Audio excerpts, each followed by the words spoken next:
There we go. Hey, welcome everybody. It is October 18th, and this is Ration Museum Bulletin number 15. Hey, I got it right this time. So, we're back in the archival room. We'll see if this keeps up, it keeps working well. It looks like it will. The laptop is not dead. The keys aren't even screwed up so far, it seems. So, Gail, welcome. You got first post this week. I hope you're doing well. Just gonna get a little set up here. So I came in a few hours ago today, and well, I guess about 5 hours ago already, and kind of reorganized the office a bit. It's already gotten to the point where quite a few things were piling up around where I was sitting and around the entrance, and already could see that I'd exceeded the estimated shelving to get everything properly stored. So I'm going to try and fit in a few more shelves. So with that in mind, I shifted everything quite a bit. So now this desk, which just can tell that I'm right here. I'm not trying to steal from Old Smoky there. What's up, guys? No, just kidding. So we got the desk switched around instead of along the side wall. It's up in the front corner. It's blocking this little utility closet that honestly nothing should go in there. There's a standpipe in there, and it's a little damp anyway. So I'd rather just block it off. And now we've got it so that the main window to the room, and actually I can show you on this camera. I'm just gonna snap this off the platform, and we'll switch. Finally got all these named, so I'm not always so confused. So we've got, I guess I can show. We've got the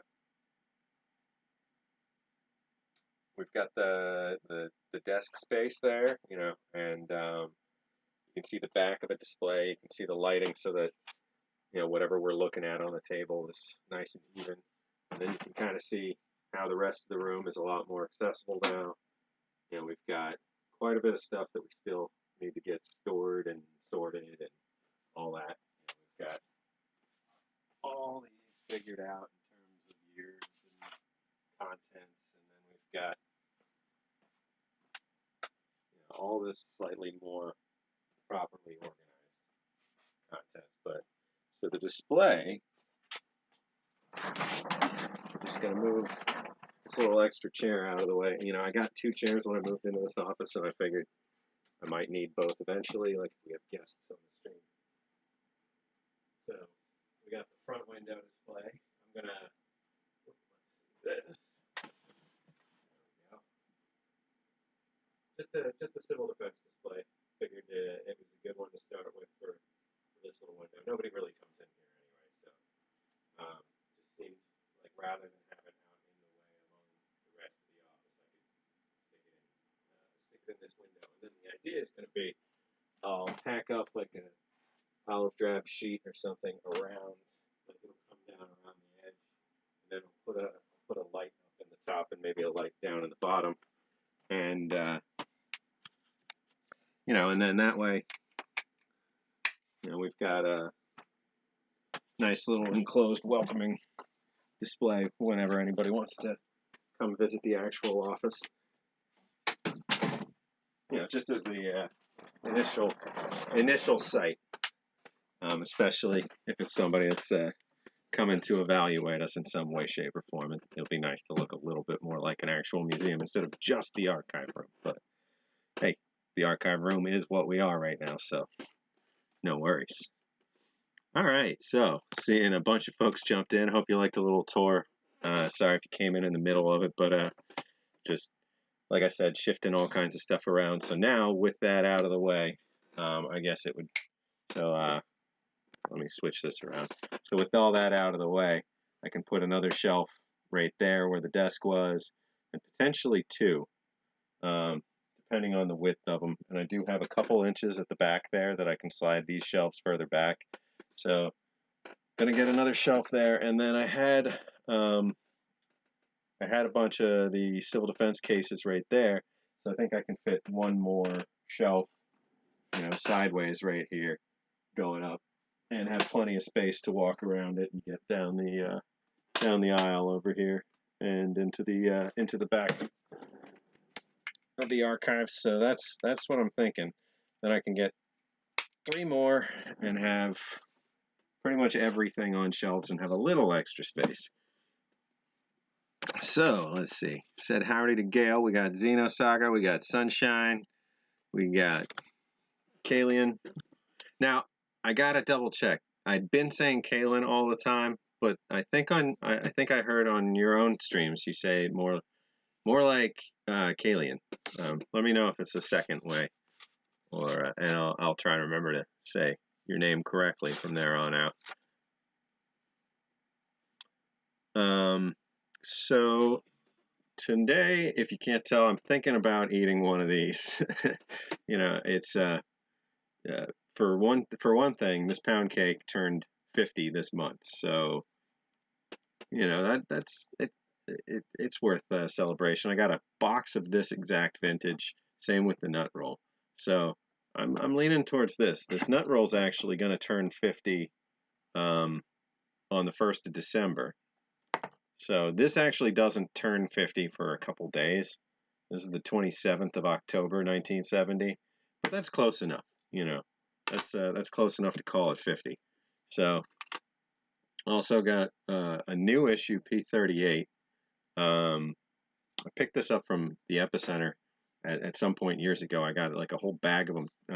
I don't think I actually even ordered them. I think they tossed them in. I was ordering from them quite a bit when they had the UGRs. So the great big tray rations were at one point only $6 a pop. So I couldn't help it. I was ordering mountains of them, and I was actually using them back in 2000, like 9, 10, 11. Wait, yeah, 9, 10, 11, 13, and 14. Those 5 particular Burning Man years, I took dozens of UGRs out into the desert, along with a whole bunch of crock pots and a generator and tables and a great big tent space or a dome space or whatever it happened to be year by year. That stuff evolved, and actually the serving evolved too. It started out, it was I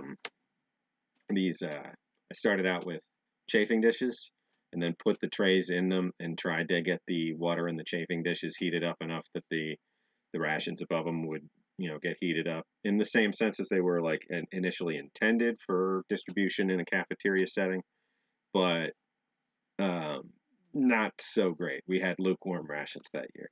From then on, I just take the trays, cut around the top, dump them into a crock pot.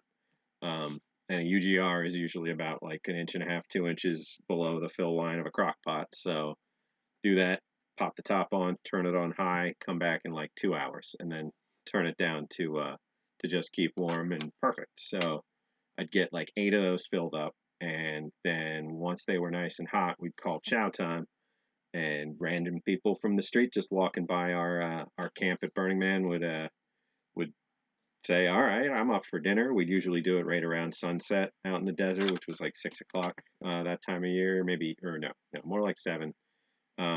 So folks were getting pretty hungry, and over the 5 years that I did it out there, I served about 2,500 meals, and I can still remember the only 2 instances where food got thrown away. A friend of mine who will remain nameless, very, very, very picky eater. He came for a couple meals. One of them was breakfast, and we were serving turkey sausage links, pork sausage links, applesauce, or not applesauce, oatmeal. I think apple flavored oatmeal. Yeah, that's what it was. Apple flavored oatmeal. We had a handful of different things, but I remember that morning because he was the only person to throw anything away. You know, like usual, there wasn't anybody that didn't clean their plate, but it was the oatmeal of all things um, that he couldn't palate for some reason. But everybody else loved it. You know, we generally didn't throw anything away either. It was in the end, they were empty crock pots, and we were, you know, somebody would show up and have the scraps of whatever and not get quite a balanced meal as the folks that showed up early enough and got in line and had the whole chow experience. And, you know, we're hundreds of miles from anything out in the open desert where people have been for a week, so good hot meal with properly formulated nutrition goes a long way. So, you know, years of that. That's a really long way of saying I got used to doing a lot of business with the epicenter, and occasionally they toss you know, freebies in, like a whole big sack of P38s that I've been giving out for like a decade at this point. So the P38 is, now that I've been rambling about it, let's see, we'll switch over to that. So it is a really simple can opener. It's been around about 100 years.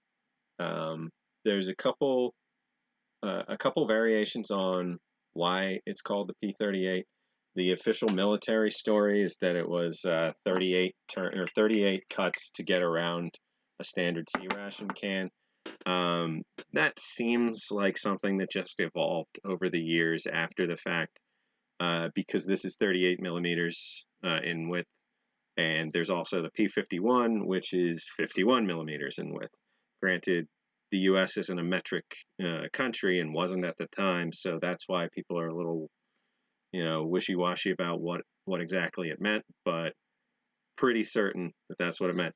And speaking of the origin of P38s, and speaking of somebody that might know a little bit about P38s, the JW Speaker Company was actually the first company to produce the P38 can opener with its telltale not just 90 but 95 degree bend. You know, just so you can see, is very specific. Gives it an advantage when cutting around the edges of these cans. But yeah, the JW Speaker Company was the origin of that. So welcome, JW. Good to see you.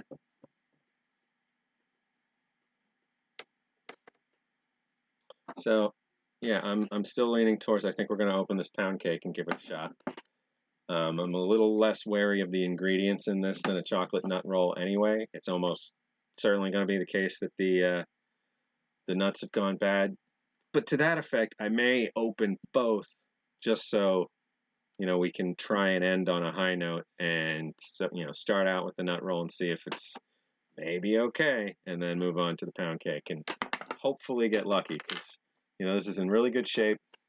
The cans are very much, you know,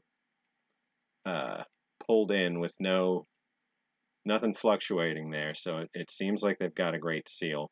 They haven't expanded in the slightest. And that's true for both of these. So we'll see. Before we get into that, I wanted to do mail call. So nothing that anybody sent in this time. These are both things that I ordered in the last couple weeks. I think both of them might have been ordered before the last stream, but they showed up between last week and this week, so we're going to take a look.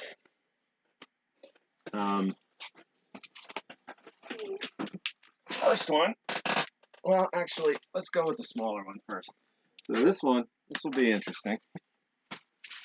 It's a little heavier than I would have thought. I bet there's a lot of packaging in there. That might explain why it cost a little bit more than I thought it was going to ship, but no worries.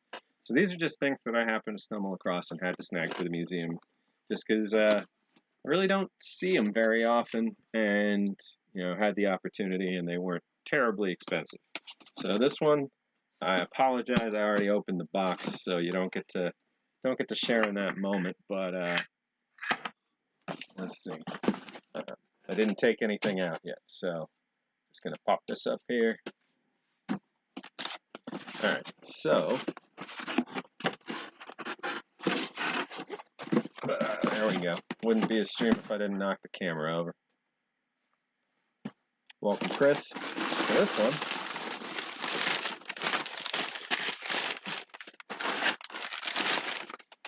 The duplicate of something I've already got in the collection, but always good to have more than one of something rare. It means you can have one that goes on a traveling collection. It means you can rest a little easier knowing that if something were to happen to it, that it's not the only one.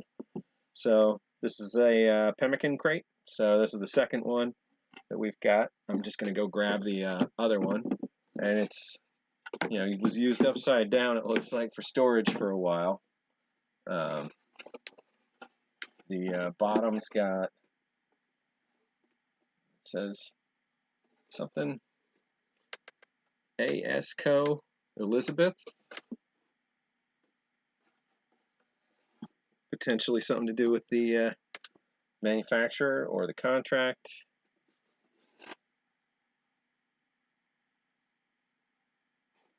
Got the remnants of a Department of Agriculture approval label.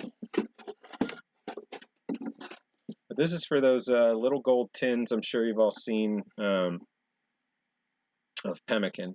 And you can get 48 in here. So it was probably 3 across. Let's see, I'd say about 3 across. Probably about 3 layers deep. So that doesn't add up very well.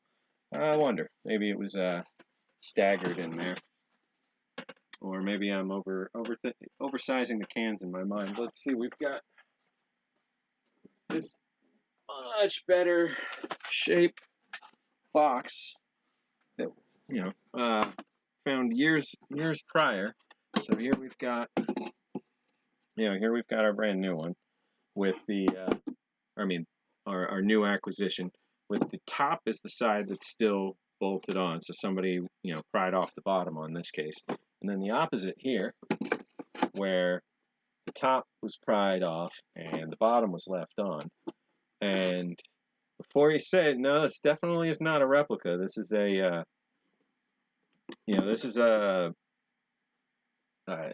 this is an original one, and one of the ways that I was certain of is that it still also has the same exact Department of Agriculture label on it. It may or may not have been stamped, on top with the similar stamping. Oh, and here we go. Here's exactly the layout in there. You can see. So we have 12 per layer, so it must have been 4 layers deep. 3 by 4, 12 times 4 is 48. So there we go. So this one's in great shape. And you never know. Something stays out of any sunlight, kept in a shed in Arizona or something, it might be fine for 100 years without even slightly, changing. So, we've got our, the meat or meat food product contained herein has been U.S. inspected and passed by the Department of Agriculture. So, this new one was likely in a barn or a workshop, or was handled a lot. This is a likely telltale of just human hands being on this over and over and over and over again. And you can see it has the same Department of Agriculture label, just having gone through a little more exposure to the world. So, just happy to expand the collection there, and to get to show something like that as a difference between them, so you can kind of get a feel for how things age, and when you're dealing with something that may look pretty darn good for being 75 years old, and little extras to help you tell that it's original. So, Angry Blacksmith, welcome. Oh, okay, Jeremiah. Well, welcome, Angry Blacksmith. I'll call you that from now on. Do you actually do blacksmithing work? That's super cool. It's it seems like it's coming back as an art form. Potentially, with the information age and people getting to really get exposed to it again and see how they see the science of it and the honest hard work of it. So I like, I wish I wish somebody would take those Forged in Fire episodes and cut them down to about 4.5 minutes each, and then put all of them back to back, because the channel does a bit of an injustice with all the lead in, lead out, and talk over nonsense. And it's just, I just want to watch them smash stuff with hammers, and I want to see what they come up with in terms of combining metal and all that. Like watching watching them work on like Damascus steel, like making some Damascus steel project is just amazing. But hey, James, welcome. Just making sure got everybody. And to any lurkers, feel free to lurk anytime. No worries at all. So that was box 1. Box 2. We're gonna change the camera angle a little bit, and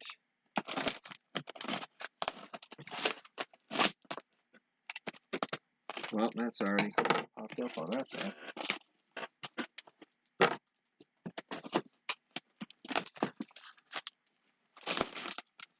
All right. So this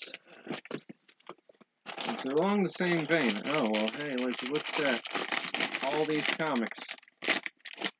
Oh, no, I hope these aren't actual, like, comics all crushed up around here. I feel terrible. It doesn't look like it. Looks like it's just ads or something. Okay, so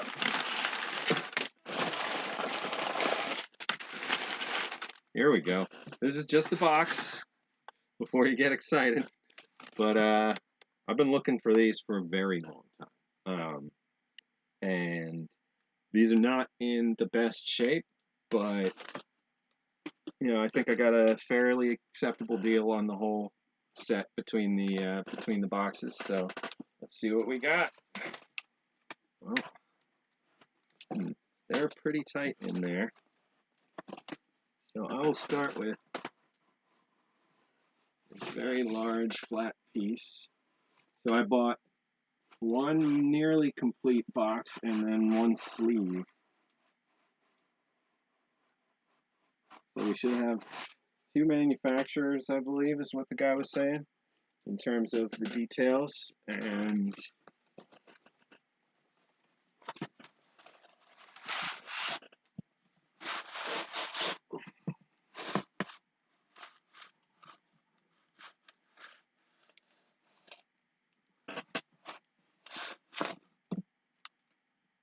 okay.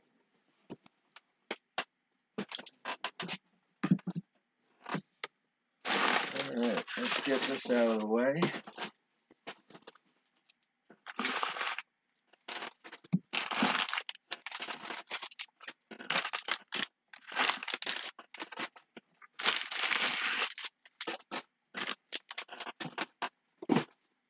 Alright, so as you may be able to tell now, this is a set of 10-in-1 cases. I was so surprised when I saw a guy put up 3 or 4 cases. And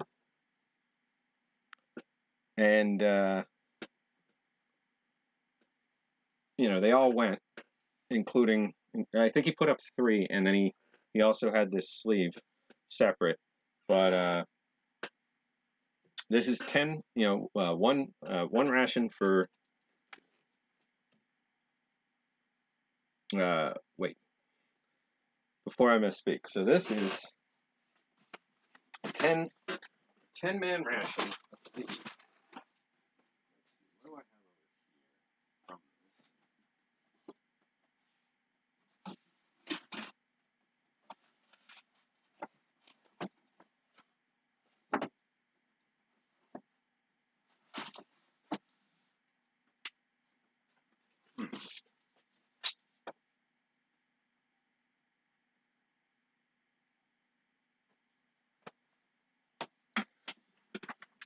here? Yeah, I believe this is one meal for 10 men. Because we're looking at the edge and we see 10 rations, 49 pounds, 1.5 cubic feet.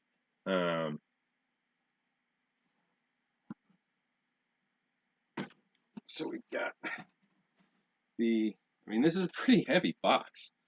This was packed in July of 1945. So this is pretty much right at the end of the war.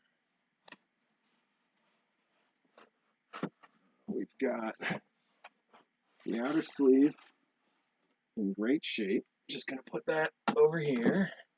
And we'll take a gander at the inner box. Let's see. The inner box looks to be complete. We've got the sides all folded down. I'm going to keep this how it was for right now. So we've got the sides and the top. It's a really heavy duty.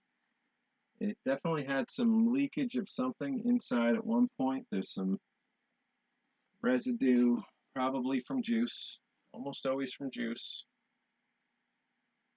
This was used to ship something at one point. Might have been the way it found its way home.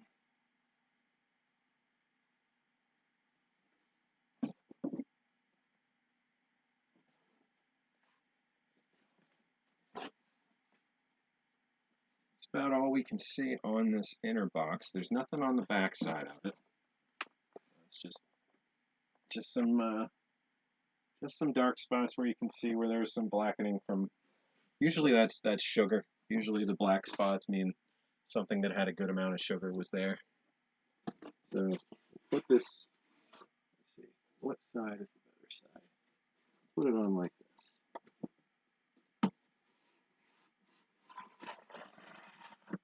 All right. So we've got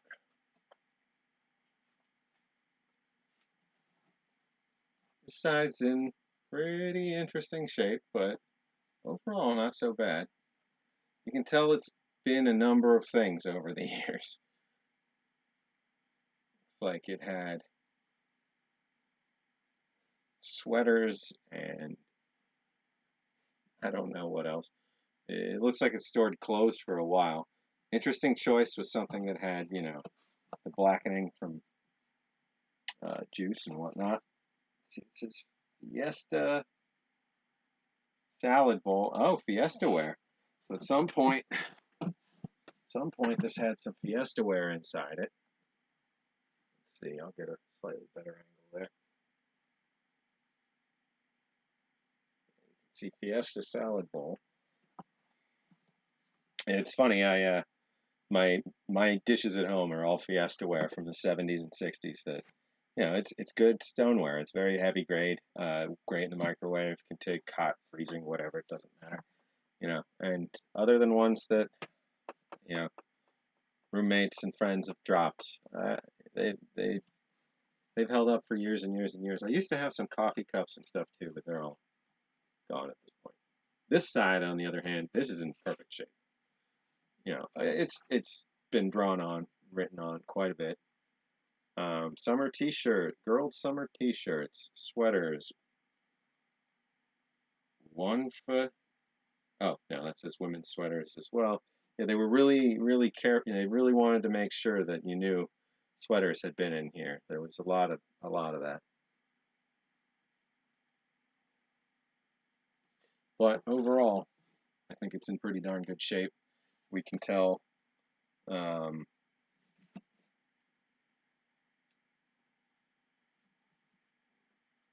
cardboard company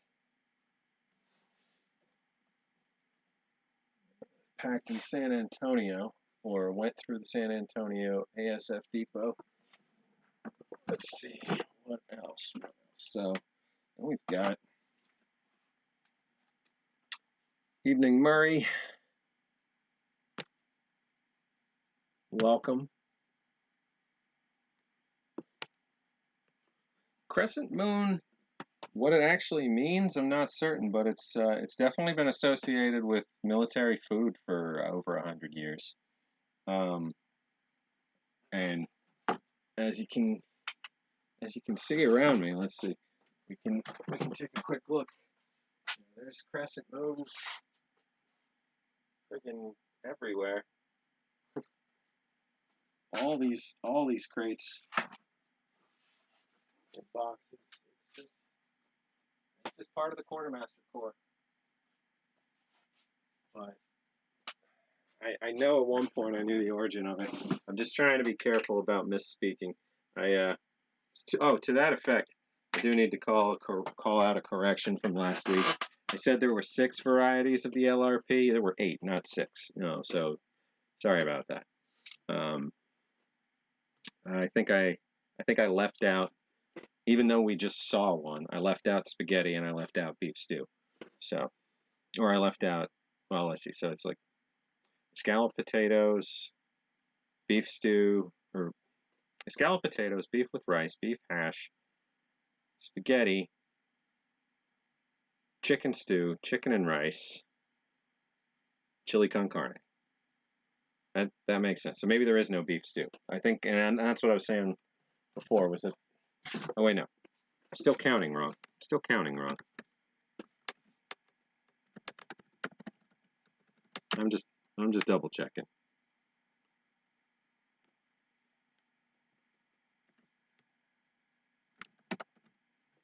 Okay, beef hash, beef and rice, beef stew, chicken and rice, chicken stew, chili con carne, scalloped potatoes, or pork in a scalloped potatoes, spaghetti and meat sauce. Okay, so there was beef stew. Got it. There was beef stew. Beef has the extra one with beef hash, and that's what I ate last week. And as a follow-up to that, I do want to remind everybody, don't eat old food. It's always risky, but I had some interesting noises in the stomach over the next day or two, but overall, it went well. Oh, hey, speaking, yeah, Dub C, welcome and awesome. Yeah, I was seeing on Smokey's stream last night the Dub C packed rations. That's awesome. I got to snag one of those. I was trying to use the Minotaur site on my phone, and I was having some issues. I got to talk to Bob about that. But overall, it was a fun stream last night. For anybody who might not have been there, I'm pretty sure everybody here was there last night. Smokey went to Minotaur Trading, and Dub C's ration was unveiled. So super cool. Let's see. All right, so this is the sleeve. This is just a sleeve. No inner box, but a little rough around the edges. This had Keith's sweaters, not women's sweaters. This had Keith's sweaters. Men's. It says men's in a dozen places. So, it had textbooks for a little while. You can see there. Okay, here we go. University of Wisconsin, Department of Biochemistry. Well, that's interesting as heck. I wonder why. And this seems, to have been stamped for them. And it has request number and a stamped number across it, 40104149040 or 46 maybe. I'm not sure, but well, that's interesting. I've really never seen that. So, Department of Biochemistry got a hold of these in Wisconsin for some reason. I wonder if there's any studies or anything from them that would explain what they were doing. Thankfully, this tape looks like it's been on there for a long time. I'd hate to think that the guy who sent these to me slapped some tape on there, but it doesn't look like it. This side's in great shape. So we've got a menu 2 and a menu 3, 10 in 1 case. So yeah, that was a good find. We have still Still a handful of things that I don't have any examples of case-wise. Always looking for. But bit by bit, we got to get a database up and then be able to keep everybody a little bit more in the loop about what we're still looking for. Let me just catch up.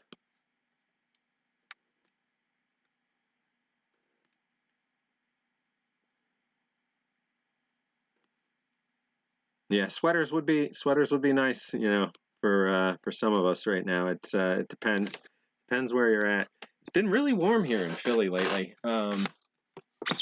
Just caught back up to the end of summer. It was starting to get pretty darn cold. We had a couple nights there in the high 30s, low 40s, and then all of a sudden, just back to 75-degree days.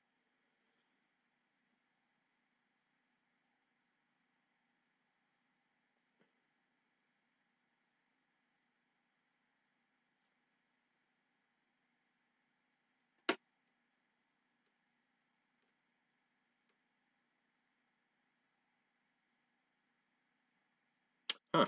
U.S. and NATO symbol for Class 1 supplies, meaning, I guess, food supplies. Let's see. Might as well double check.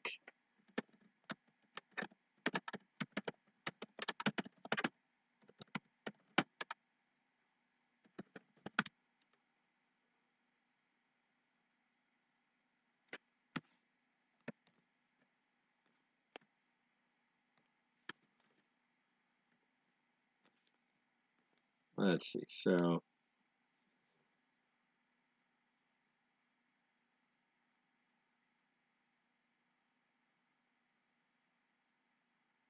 Quartermaster Museum, let's see, was formally adopted for the AEF in France during World War I to identify rations, adopted by all Allied armies, and in continued use between then and in World War II, and is the international symbol for food in NATO.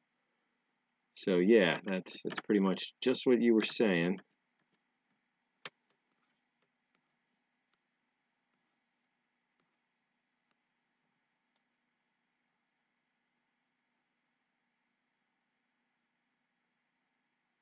Oh, I just found one of my own posts talking about this years ago, quoting Luther Hansen from the U.S. Quartermaster Museum. History of the Crescent has a wide and varied, let's see. Crescent has been used as a symbol of plenty by the Babylonians and the Romans, and a number of folks in between. Was the symbol of Diana, the goddess of the hunt, in Roman times.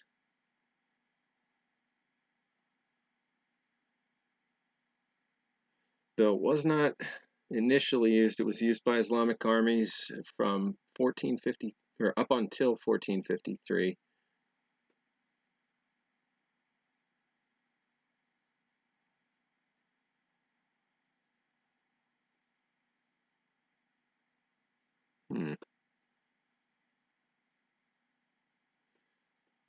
Ottoman Turks continued to use this symbol between 1525 and 1686.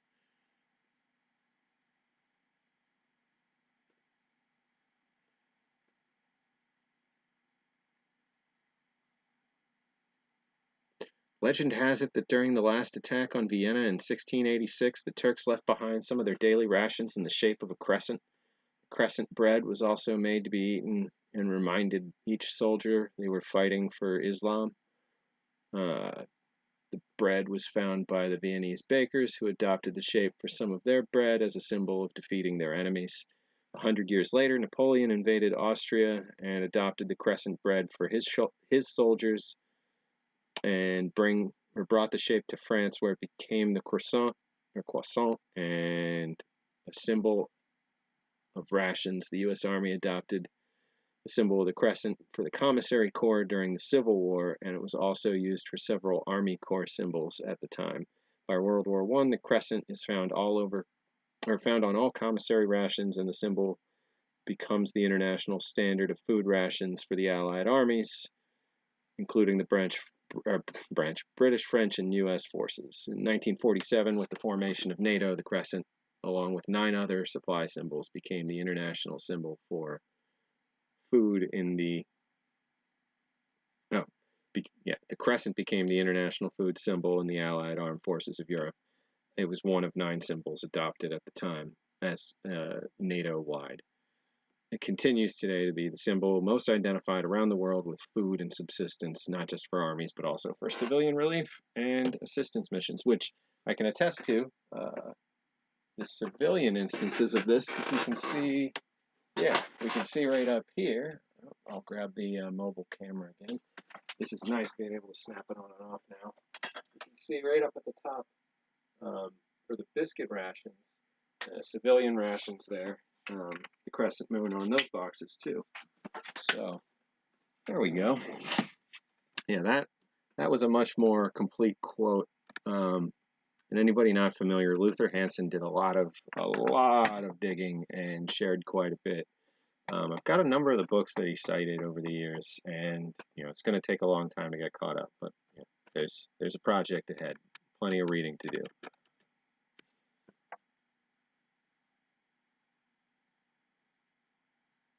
So, thousands of years, the crescent can be associated with food, to some degree, going all the way back to Babylonians. That's awesome. But in the U.S. military, it goes back to the Civil War. Yeah, a black crescent moon tattoo might be a cool one. I could see that. And a date packed. Get a crescent moon and then get the year you were born as your date packed. Just leave a blank inspection line. Hey Gunner, welcome to the stream. Yes, this is a 1945, July 1945 10 and 1. Actually, that is. So we've got 2 cases here. This one doesn't have a date that I could see on it. This is just the sleeve. And the style's a little different than the other one. So, for instance, the actual 10 in 1 is a good deal bigger, and then it's got that super cool, military stamping saying it was going to a biochemistry department at the University of Wisconsin. So we've got that one, and then this complete case. There's no rations, but how cool is this? We've got the 10 in 1. That's the bad side. Oh, here. You can see actually right there on the back here, University of Wisconsin. It does. So both of these were sent to the University of Wisconsin Biochemistry Department. For some reason, there's a military request number or record request number on it. So I'm assuming these were part of some kind of, I don't know, something where they wanted to learn a little bit more about the rations. Maybe there was a program where they were looking at them. That'll be neat to try and track down. But really heavy, empty box. Gotta say, just an empty box. But I don't know, man. It's got to weigh a good 6 or 7 pounds, just by itself. And then the sleeve. So between the 2 of them. It was 75 for the empty case that was complete, and then 45 for the sleeve was what I offered the guy. So about 120 plus shipping. So it wasn't as bad as I've run into. For instance, I've seen empty RCI boxes go for over 200 just by themselves. So I think it was a really good deal. In general, to try and get 2 good examples of different labeling types that we could have in the museum. Granted, they are covered in writing and they are certainly not pristine, but how many 10 in 1 boxes exist in the world? We'll certainly be happy to have these, and if we ever get better examples in the future, then by all means we have something better to display. So no worries there. But yeah, I think it was a pretty good deal overall. Um, so let's see. Not really a lot of great spaces for these right now. In terms of somewhere safe to put them, I don't want to squeeze them back into that box. That was a little too tight.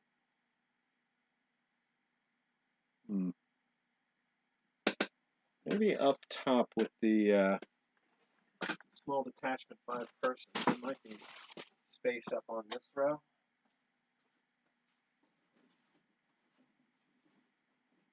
Looks like it. Just got to shift these things down a little.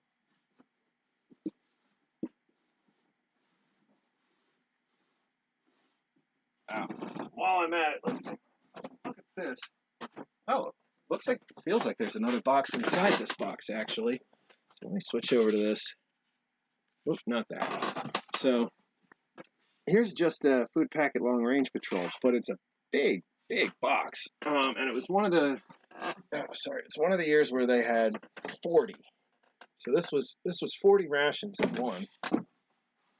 And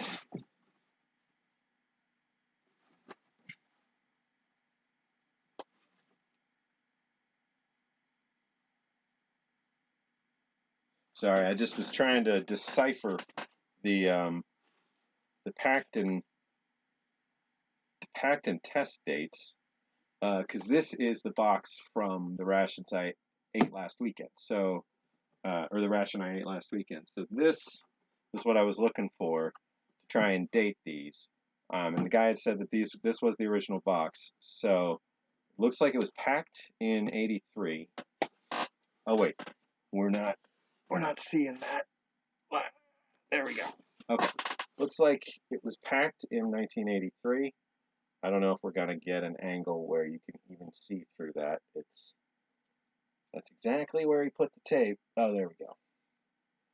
So I've never seen them with red, but then again, this is an interesting box in the first place, the 40 pack. So this was packed on 18th of March, 1983. It had an inspection date in 1985, so also March. So for whatever reason, they were only putting a two-year check on this, and these are freeze dried, so didn't make a lot of sense. But I wanted to check inside this box and see what else was in here, because there's something thumping around in here.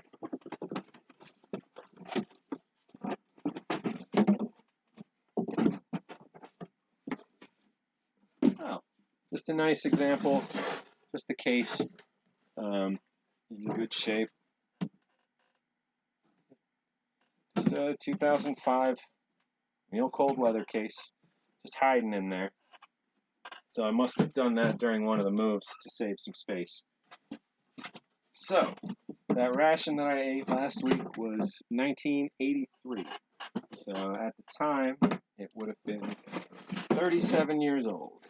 Packed in March. Yep. So it's only 4 months younger than me when I ate it. Let's see, I'm going to put this big one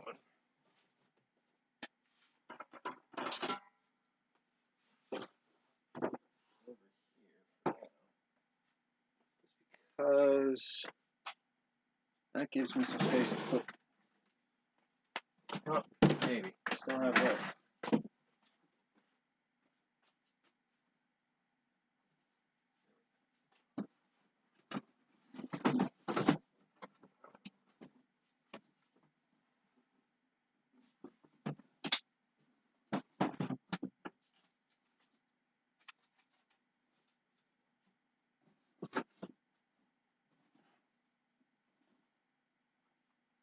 There we go. Now we should have. Switch back to that. I know it's not the best shot, but let's see. We'll get this up there.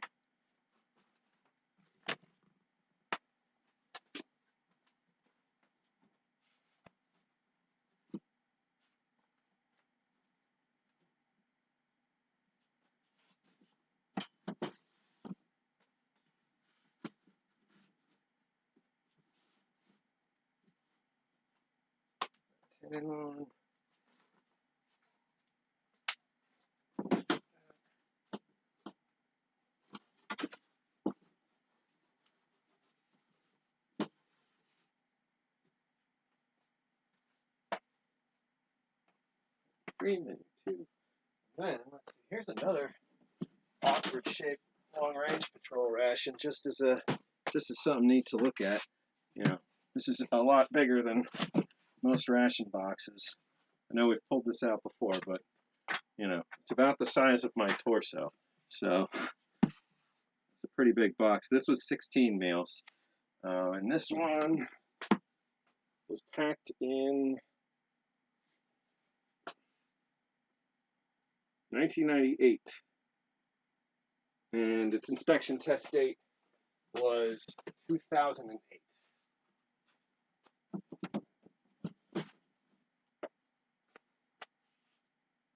There's all kinds of different ration packing patterns. So here, when I was looking for that crate to figure out what I'd eaten. I also stumbled on these that had come from the same guy. So these are for all the green bag ones that are in that same set. And these were packed in 77 with an inspection date of 79. So that checks out in terms of the LRPs back then had a 2-year inspection date for whatever reason. Gunner, I do have quite a few, but thank you. I appreciate it. We've got I've got the RCWs from a couple generations, and I have a few opened up. Like in some of these boxes, we have display upon display, ready to go back out. Like, you know, here.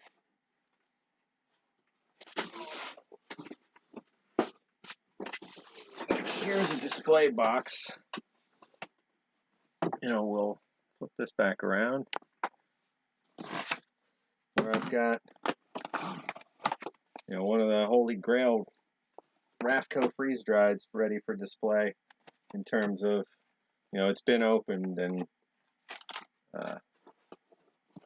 it's been in and out of the package a few times before, but I always liked, so the old Rafco freeze dried mains were in the same style as the LRP improved, where they're cubed or slabbed and then packed for whatever reason. So well, not for whatever reason, for much better storage overall, a more efficient ration. So I wonder why they eventually stopped doing that. But for instance, here's the oh wait, no, there's the chocolate covered cookie that's in there. I think there's a cocoa in this one. Ooh, there's an orange beverage base in this one actually. Granola bar. Maybe not a cocoa in this particular one. But then I've got the pear to that ration still sealed. And then we've got also for display, got this this RCW where the side had split, so that's how I've got it stored. And that one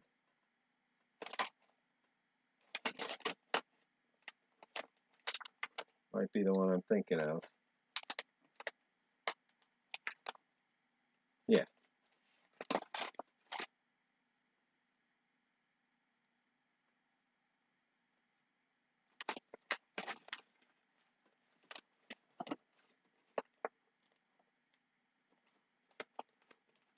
And I really liked just one of the neat things about the RCW at you know, at this particular phase was they were doing neat stuff, like they were specifically putting on the internal contents that it was for the RCW.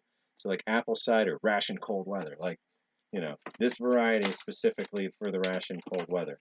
I think that might have been on the oatmeal too. I'm not sure. No, but I do always love, I have always loved the packaging of the RCWs. It's just great big text, very clear. You know, you're not squinting to see anything. And then just a couple loose modern mains, stroganoff with beef and whatnot mixed in among these. We got some of these old green box era brown bag MREs, Frankfurters, yeah. So we got the 5 fingers of death right there, and we got the beans and tomato sauce excuse me, Franks and beans. Yeah, so these were all in a big long display that I had going for a while.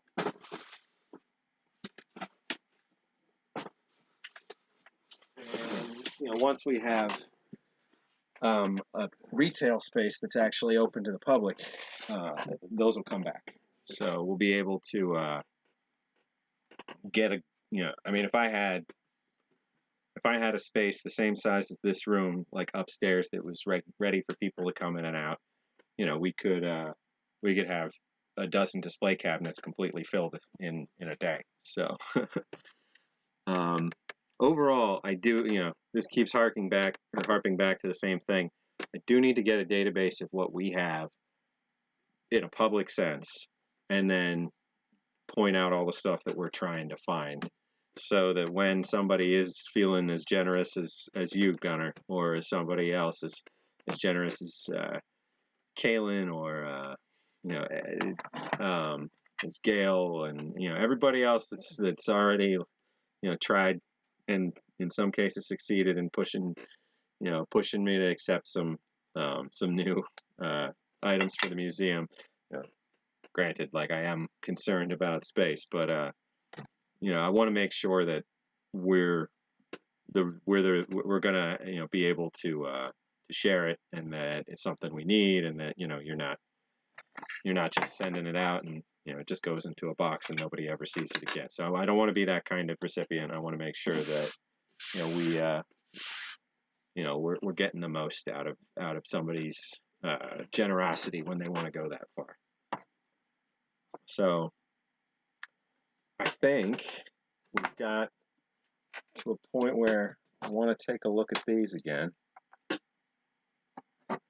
So what do you think? We'll start with the nut roll, and we'll see if it's edible, with the assumption that it probably won't be, and then we'll move on to the pound cake and hope it really is. Or should we just go for the pound cake and then hold off on this until it's December and this is 50? See if anybody has an opinion. In the meantime, I'm going to freshen up my caffeine-free Diet Coke. I've been switching to these, trying not to drink as much caffeine, but still drinking caffeine in the mornings.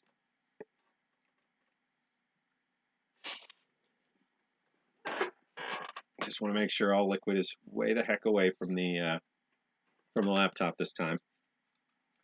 Certainly not trying to repeat last week. So for anybody who wasn't here last week, ate a 1983 LRP beef hash. It was really, really good. I enjoyed the heck out of the LRP itself. The orange flavored cornflake cereal bar, or wait, did it say it was a cornflake cereal? Yeah, the orange flavored cornflake cereal bar was bad. And something in the overall package had oils or something that leaked around. I'm thinking it was that cornflake cereal bar. So the creamer and the sugar and the cocoa that were also in that accessory packet were bad. But Gunner, the one I'm sending to you, is that whole kit. So it's going to have... Well, actually, let me see if I can find it.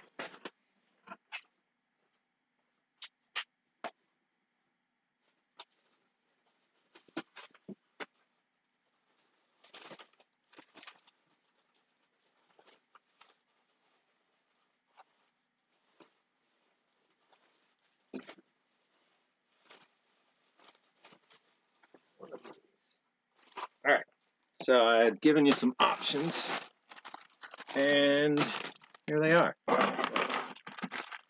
Going to be either the chicken stew one, the chili con carne one, or beef with rice.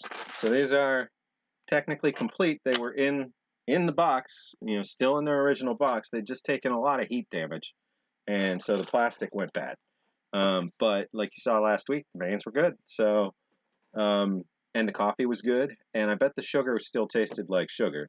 So you're going to get a main and an accessory packet. The accessory packet will have a dessert, 2 cups of or 2 individual packets of coffee, sugar, and cocoa. The cocoa is probably going to be bad. The dessert, give or take, it might be bad, might not. And I think it's a mix of pucks and orange bars. Let's see.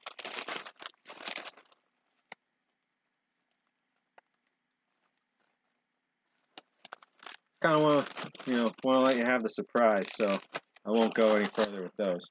But it's it could be the vanilla fudge, it could be the chocolate covered cookie, I think, or the chocolate covered brownie, or it could be another one of those cereal bars. But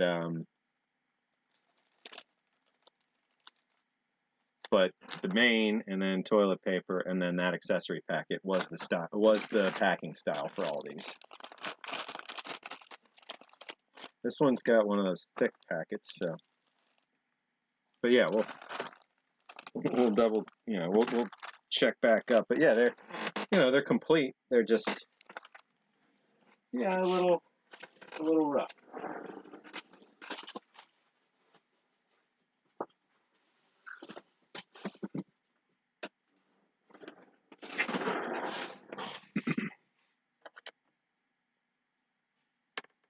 Hey, Ruby,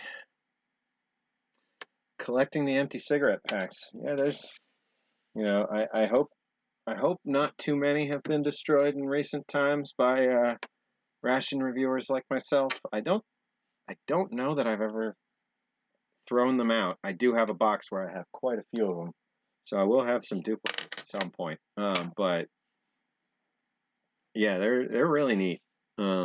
Got a couple of the just blank box variety that were different types, so they're always neat too. So let's see. I saw one vote for just pound cake. Oh, 2, 3.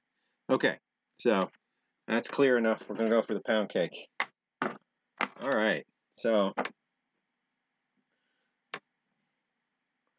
packed in October of 1970, this 50-year-old pound cake contains sugar, flour, shortening, eggs, egg yolk, salt, and artificial vanilla flavoring. So, let's see. I've actually wondered, which microphone do I have turned on here?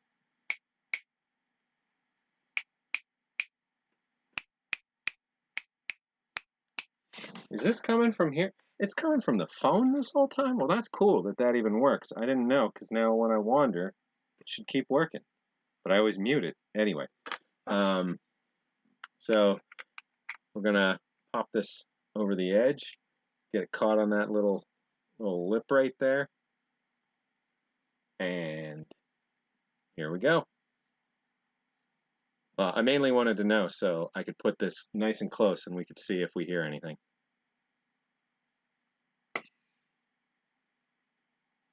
Absolutely heard. So that just sucked in quite a bit of air.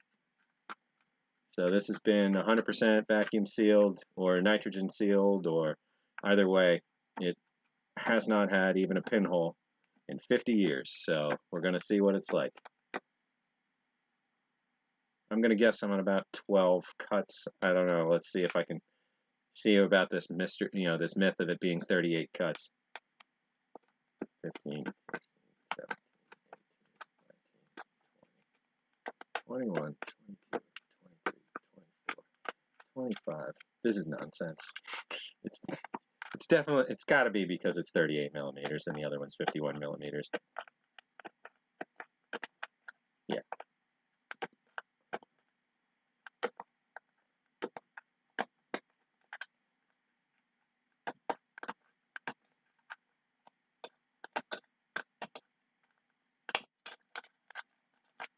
All right. So, again, one of the better looking cans of pound cake I've ever seen. Got about a dozen more of this exact date and in the same condition, so I don't feel too bad. And okay, we got oil.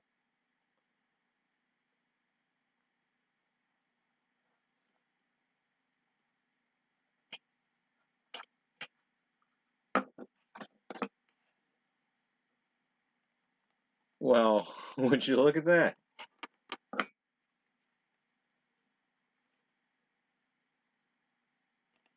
It it smells good. Like it smells good from here. Um, I'm anticipating this pretty hard here. So let's see. All right. I'm just gonna flip these around. Hey Viper, welcome. Let me get a paper towel.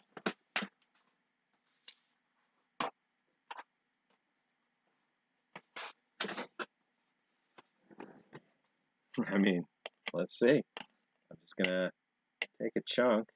Well, no, I'm just gonna dig right in. So we'll see if if it smells good, but if it stings the tongue, we'll start simple.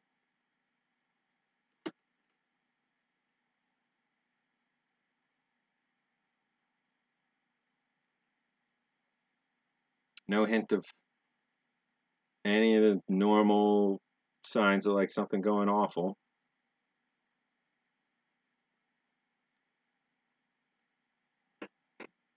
This is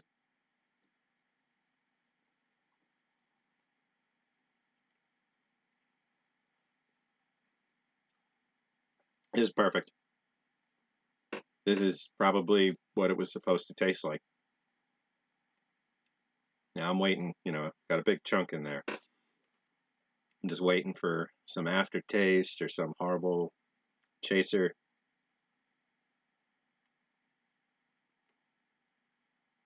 No?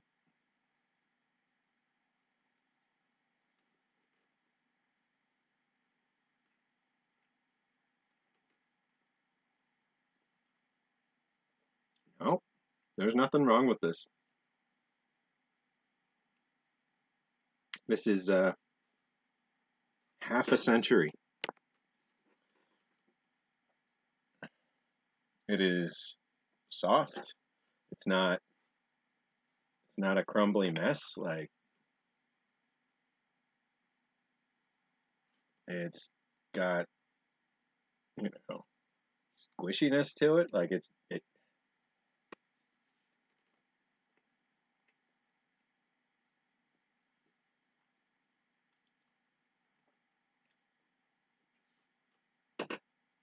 I've been wanting to do this for a decade or more to just pop one of these and see. I mean, and now that I know, it can also be something. I have a bunch of these for this variety. It can be something that when I have some form of get together for ration reviewers at some point and ration collectors at the museum, we can each have some. So that's nice. Wow.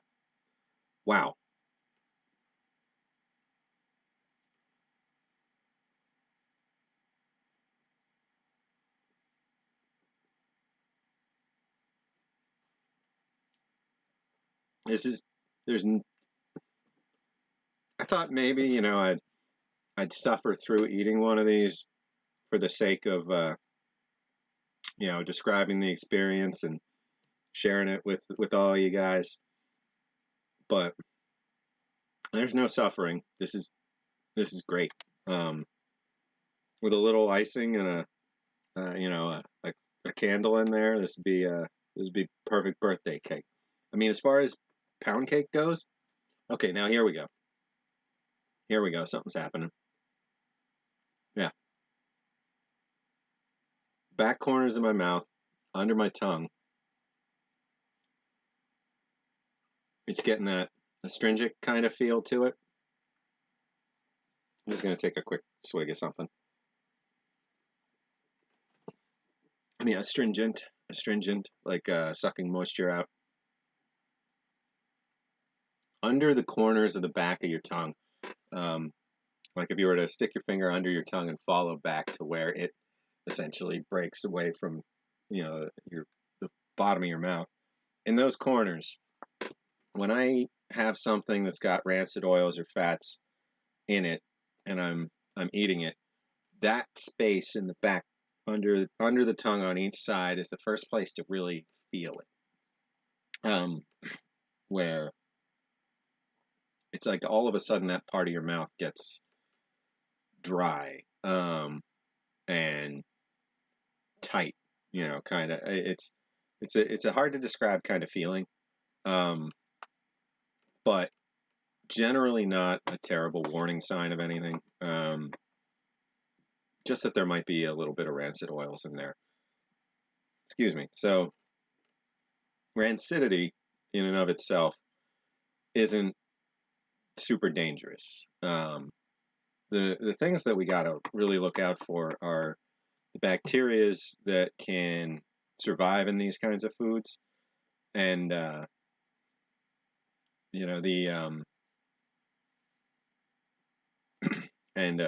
couple foodborne illnesses that they're associated with.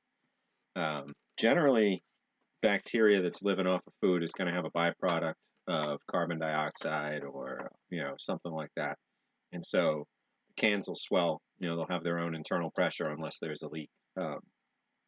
So if a can's sealed but swelling, there's a good chance there's been some bacterial breakdown and some activity inside the can. If a can's sucked in, and when you break the seal, it pops out, there's almost no chance there's been any bacterial activity in there. Meaning like when the can edges are pulled in by the forming process, and then you break that seal, and there's a little, comes out.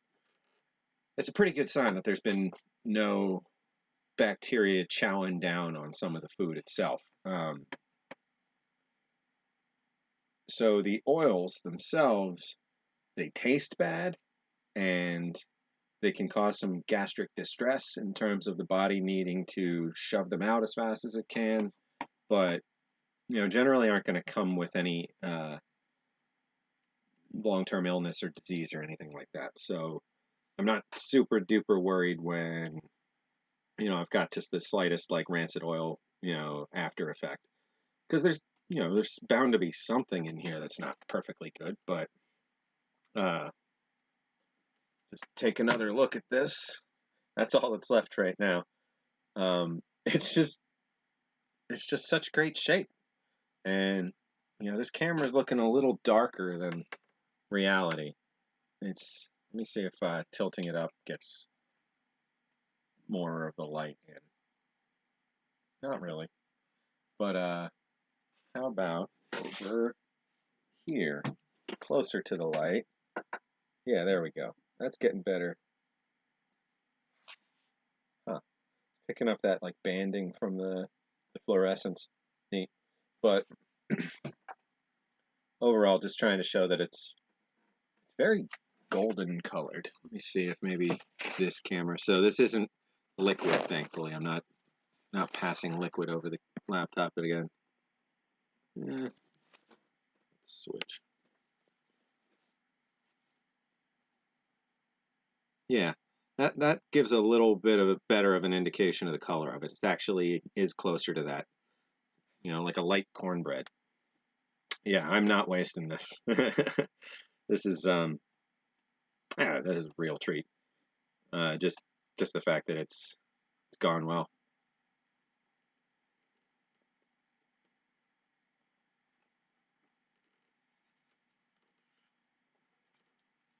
Get crumbs off of there. And also, I realized I dropped an S-bomb at the end of that last stream, so sorry about that. Wasn't trying to swear on camera. Just got a little surprised in the moment. Gunner's got a question. Do I plan to print out photos of components opened and prepared and display with the packaged parts. Um, so the actual um, like say it was a thermostabilized entree, like a photo of it opened up and in a tray and ready to eat. Yeah, that's a really good call out. I'd like to have at each major display like a tablet with all kinds of extra context and pictures and maybe some audio and that kind of stuff. Um, and maybe even some pictures like in and among the displays. It depends on space, of course, but yeah, you wanna get more than just a feel for the packaging. Um, One thing I'd like to consider trying is, and my brother had this idea actually. Um, the like when you go into a restaurant, like you go into a diner or you go into well, mainly diners do this, but I'm sure there's other places where it happens. Where it's like there's the pies in the case that aren't edible. They're like shellacked versions of pies and stuff. So the idea would be the uh, like food photography safe long-term versions of things, modeled versions, or getting involved with some of those food modelers that make those for restaurants and for TV and for whatever kinds of displays where they're permanent, look like a shrimp cocktail and it doesn't look like it's covered in shellac. It's amazing how they do these things. I would love to get, some of that kind of level MRE work, in terms of like something to that level done against modern rations. So that, you'd get that feel like you're looking at fresh food under glass, um, as like a cafeteria setup. In the long run. There's all kinds of ideas out there, but that would be one. Hey, Smokey, welcome. You're missing a fun one. So we did mail call already, and when you get a chance and go back, I got 2 10-in-1 cases. Just the cases. One with the inner sleeve and one with the inner box and one without. The inner box doesn't really have anything on it, so I'm not too concerned that the second one didn't have it. It just has the the V2S stamp on it, or V2. I can't remember if it's a V2S or a V2C style on that one, but that's really all that's stamped on the actual inner ration box for the 10-in-1. So 2 of those, and actually let me just show you on this camera real quick.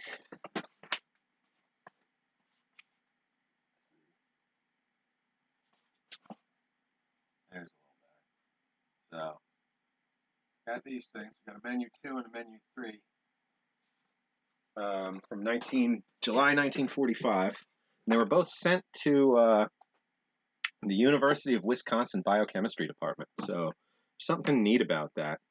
Yeah, it's that same guy. He sold 2 before I noticed him, and then I bought the third, and then I reached out to him in the meantime and asked him if he had any others, and unfortunately he didn't have any others for sale, but he thought he had a sleeve somewhere, and he dug that up, and I made him an offer for the sleeve, and then won the remaining auction and got the sleeve tacked on.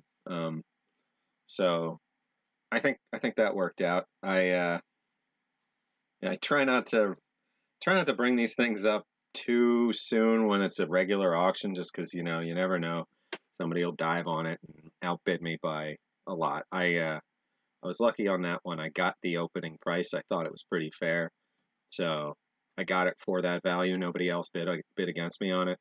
Um, so yeah, I really, right. I want to find out why they were sent to the University of Wisconsin Biochemistry Department. There's a military request number stamped on the one, REQN 40 dash, et cetera, et cetera, et cetera. So I wonder if there's a record somewhere of what that request was and what the purpose was and what study was being done that needed a bunch of 10-in-1 rations, because that'd be neat. So after mail call, we opened up a 50-year-old pound cake. So it was packed in October 1970. So technically it was packed, a week and a half from now in 1970, but I'm going to call that close enough. So 27/10/1970, making this half a century old, and it was really well sealed. It had, it made a great hiss, sucking in the ambient air around us instead of expelling anything. So, and it's awesome. It's really good. So this is all that's left, and I'm going to finish it.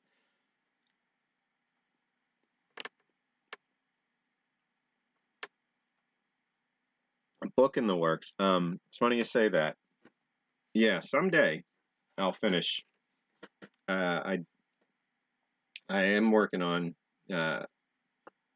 my own version of a military food history kind of compendium, but it's not going to be ready for a very long time. But there's a bunch of really good books out there. Food in the American Military, Combat Ready Rations.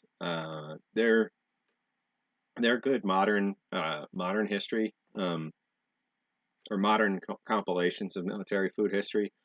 Combat Ready Rations gets a bit of a that is burning a little bit at the back of my throat. Maybe this end is a little off.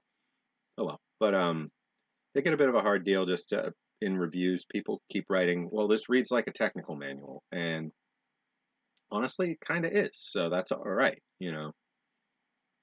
Oh, thanks, Gunner. So there's those, and then there's Chow, a history of military food from the 70s that is really fantastic. A lot of like just with the Vietnam War being in the midst of in the the public eye and in the current focus at the time when the book was coming out.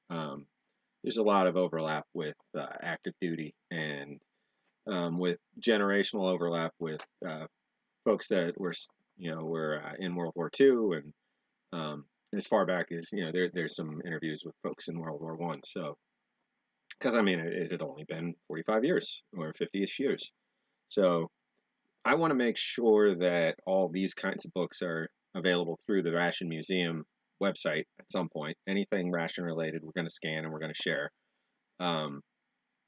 So I've started putting that stuff together over the last week. It's funny this came up, but there's quite a bit, and I'm always digging through these books trying to find details for folks, and I realize like we really need a better database in general. We need a central point where the stuff is compiled and where the text of the books is scanned and can be searched and all that stuff in one place, so that we can start saying, oh, I want to look up this ration, and then immediately get a list of, well, it's cited in Operational Rations Guide 6, it's cited in Operational Rations Guide 12, it's cited, it's on page 242, on page 38, and be able to jump around it quickly, and something where the search indexing is done, similar to how Google and all them do it. There's some software to do all that stuff that I'm messing with, and it'll be fun.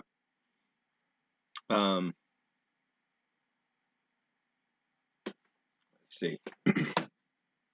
And then, and I had another idea for it. So we want to make the database open to the public so that everybody else that wants to help us do research can find things and submit them.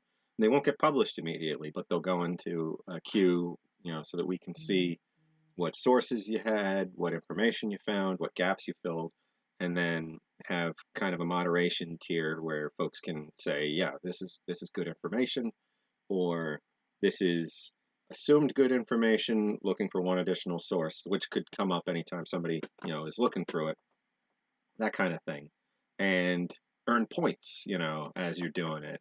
I don't know, maybe even have it so that like for every so many points you earn from accepted contributions to our database, you can get a piece of Ration Museum merch, or you can get entered into a contest or something. I don't know. I'm just trying to find ways to reach out to folks. As far as the server stuff, that's my day job. That part I'm not too worried about. I can get us a server for $5 or $6 a month. I mean, we're already in the essentially expensive storage. Well, not really expensive compared to Philly, but climate controlled storage unit is almost what this is, for 500 a month, which is a good deal. But I definitely need to get to the point where the museum's paying for it itself. So we gotta get that ball rolling. I know I keep saying that, and there is some background reasoning as to why I haven't just yet. So just bear with me. We'll get a fundraiser going soon. All right, last bite of this fantastic um, pound cake. Just gonna. Oh, there we go. Just nothing wrong with it. So darn good.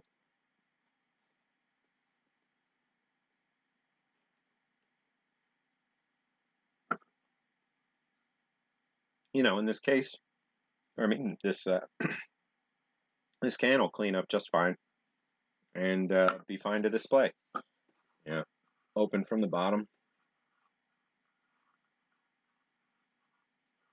This last little bit where it came in contact with the top of the can, I'm sure those crumbs they're probably the least edible part of this, so I'm just going to avoid those because they're where any oils that excuse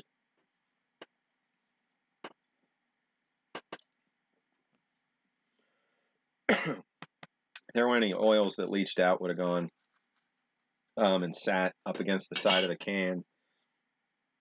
So the the most likely spot for anything to be a little off in taste would be on that outside edge. I mean, honestly, if you peeled the whole outside of that, I'm sure even just that little tiny bit of rancidity that's in the back of my mouth would have been gone. But overall, couldn't ask for a better preserved pound cake. And for being my first military pound cake ever, I mean, well, sorry, that's not true at all. I've had so many military pound cakes. I don't know what I'm talking about. My first canned pound cake. First canned pound cake. I'm extremely pleased with how well that went there. So we'll see. If if I'm still feeling that good about it next week, but I think that was in perfect shape.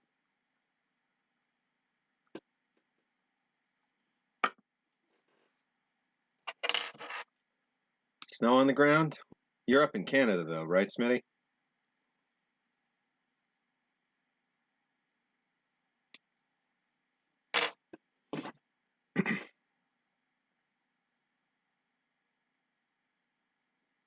I almost want to dive right into this, but like I said, I could save this until December and then it's 50 as well.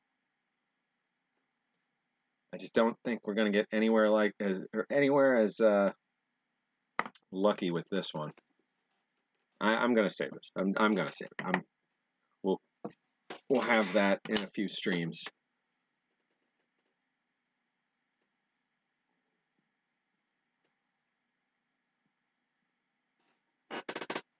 When I was still living in Montana, it would be snowing. By this time of year, it'd be snowing a couple times usually. Excuse me. We definitely had years where there wasn't snow on the ground until mid to late October. I don't think in town we really ever made it into November, though. I guess it's possible. But normally you'd have snow on the ground from the last week of September or the first week of October all the way through till June. And maybe for a week you'd get some grass sticking through in May.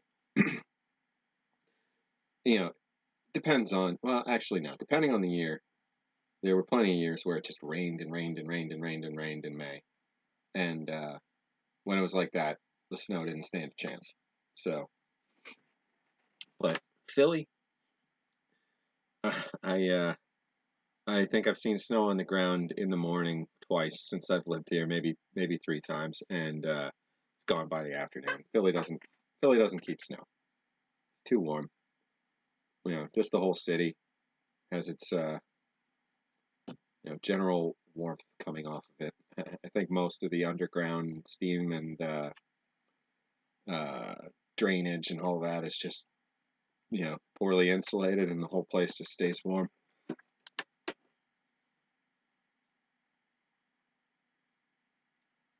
It was a chocolate cake, so like pound cake but chocolate cake. I think I've seen those. And just for anybody who's only listening, Old Smoky asked, or Old Smoky mentioned he just recently had a chocolate cake that was in same kind of condition to the pound cake I just had.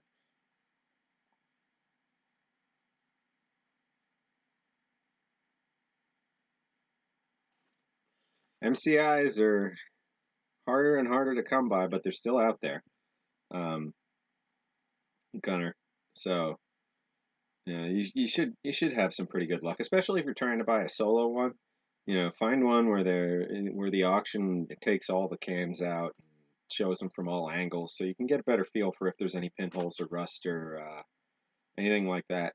Though for the most part, MCIs aren't edible. I'm just they're you pull nine, you pull 10 MCIs. I guarantee you 9 of them are not edible, like in terms of their mains.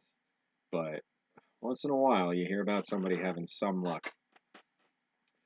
Pound cake, I'll try. Crackers from World War II, I'll try. Uh, but like spaghetti and meat sauce from World War II, no, not in a million years. No. I'm just, there's almost no chance that that's gonna be safe to eat. And I'm not trying to take insane risks here. And just another disclaimer: eating old food is dangerous. Do not eat old food. Um, it's not an endorsement for the consumption of old food.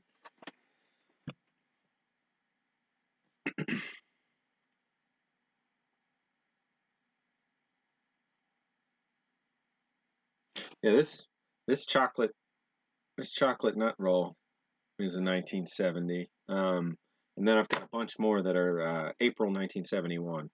There's a ton of those that I have. So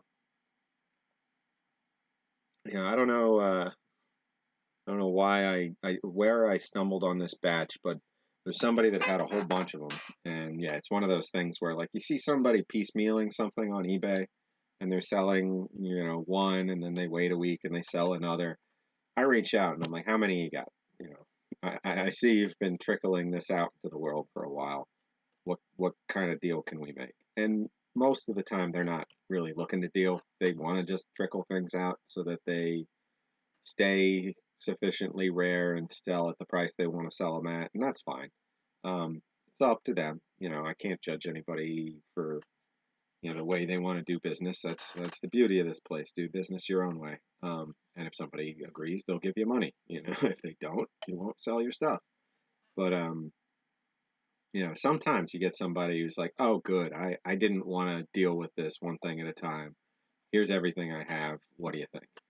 Um, Lately, that's what I've been trying to do with space rations. Um, Whenever I spot those, but they're few and far between, and it's a crapshoot when you get somebody that uh, really just wants to shoot for the moon, no pun intended, with their pricing. And when you get somebody who has no idea what they've got, and you've got to convince them to take more money than they want to take because it just wouldn't be fair otherwise. And that was kind of in the case of that Gemini ration. That guy was trying to be too fair, and I'm glad it worked out the way it worked out, and I'm glad we got that Gemini 4 ration to preserve for um, hopefully decades to come in its current condition.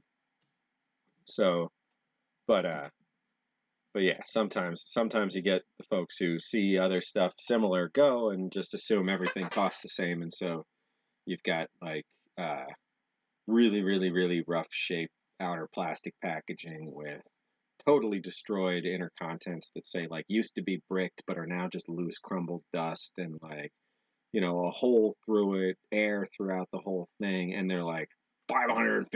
It's like, well, there are Apollo rations out there that are worth $500+ for one ration, but they're the ones that are going to have a label on the outside that has their lot code, that has their specific serial number, and that specific serial number ties to an Apollo mission or to or to a document that explains why it wasn't flown or whatever.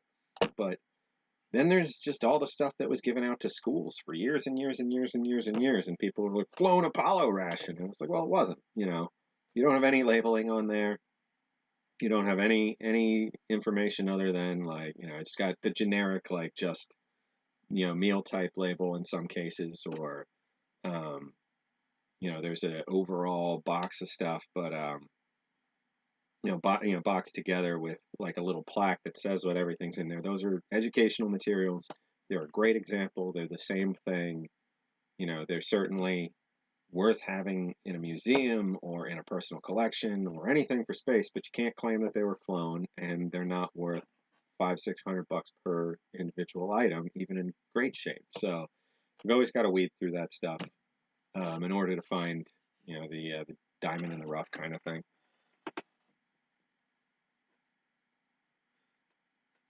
Yeah, Gunnar, it was about a month ago.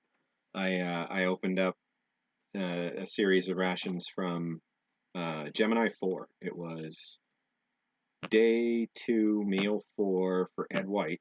I want to say, don't quote me on that exactly. It was a meal for Ed White. It ties to a specific meal on the or on the flight manifest. The numbers are right, everything's right, and it was given to the seller, the guy I bought it from. It was given to him when he was a child and lived next door to Ed White.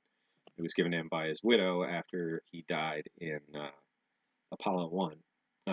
A few years later, she gave away a number of his items to neighborhood kids, and he had gotten handed the actual meal still bagged up, and it had stayed bagged up until not too long ago when it was opened up for some of his kids to take to show and tell and pass around and talk about. So somebody out there, might remember some of that. Not in our audience. That would be way too much of a coincidence. But some folks out in Texas had, that meal come into their school and pass around and all that. And he sold the toast from that meal on eBay, and I spotted it in one of my notifications. And the funny thing was, I was here moving stuff in the day that it sold, and I didn't notice it, unfortunately, till after the fact, and then reached out and said, hey, you just sold a really interesting and important piece of toast. What else might you have? And he dug up the rest of the ration. So go back and watch that one. It's wow. I think that one's a good one. And then I walked through some of the other space collection, which is actually all right up here. That's what that stuff is. So we've got Apollo, Gemini, Mercury, potentially. I've got one item that appears to be Mercury style. And shuttle program. I've got 7 items that spent a year on the Mir space station. I keep wanting to say Mirror. It's just Mir, the Mir space station. So with David Wolf, U.S. astronaut. So they are the sunken in tray variety space rations. And then got some later shuttle programs, some space station program, and then a bunch of Russian stuff. So I love space rations. Believe me, I love space rations. I need to get U2 rations and other high altitude tube foods with the long feeding stick that goes through your mask. I would love to get, even just horrible condition, emptied, eaten, whatever, like that somebody found in the garbage and kept for 50 years. We need some. So if you ever stumble on that, anything like it anywhere, metal tube foods for the U2 program, they look like a toothpaste tube about that big with like a needle coming off the end about that big. That doesn't taper. It's just a straight tube. And then your U2 mask, you've got the whole thing strapped on, and in the front there was a spot where you could take the tube and stick it through, and a gasket would open, and the tube would come through, and you could suck through your ham sandwich. The coolest ration in the collection? I don't know. That would probably be that Gemini 4 ration, just because it was a whole meal, and there's nothing like it. In before that point, I had little bits here and there, but that's an entire ration. Other than that, that small detachment 5 persons is a really, really neat ration. That one had the great big manila envelope with the 5 20-packs of cigarettes in there, and had like the had like the great big pack of paper towels and all the other sundries and stuff, and then had big cans of bread, for cutting up and making sandwiches. So it's the contents are actually in a box down here. That box up there is empty just for safety's sake. I empty these things out and keep their inner cans and everything separate just for future degradation and all that. But it wasn't complete. I'd say it was about 50%. Thankfully, someone had gone through it at a point where it looks like it had barely started to leak and taken out the damaged portions. So unfortunately, they didn't like keep the empty cans and do preservation like this or whatever. But still, it's better than everything having turned into a complete bucket of dirt, which it has happened in the past. And I have some pictures of a couple instances of digging into those kinds of rations. Like for instance, I got one time it was like a $300 case of RCIs complete, that once the outer sleeve came off and the box opened up, it was a $300 cardboard box essentially in the end, because the inner contents were absolutely just a caved in wall of dirt with the remnants of some boxes tipped into it. It was horrible. And then the other set of RCIs I had opened had a mix of that and salvageable. So there's 2 empty cases up on the shelves of the big old RCIs. $1,200, not just for an empty box, for a full sealed one.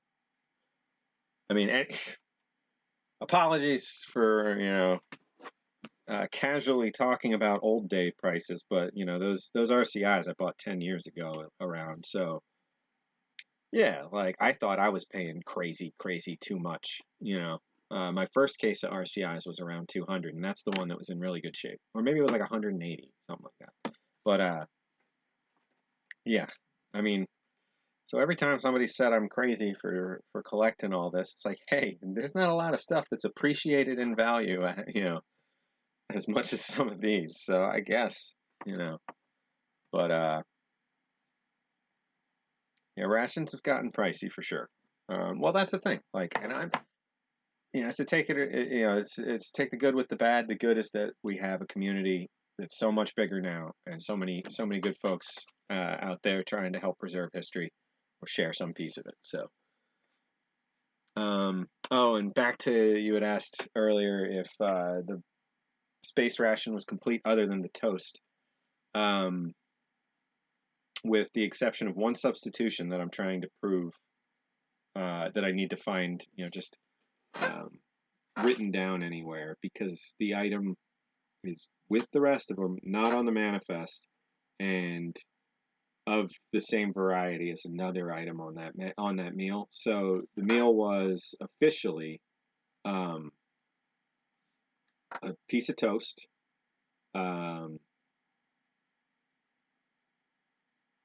coconut cubes, potato soup,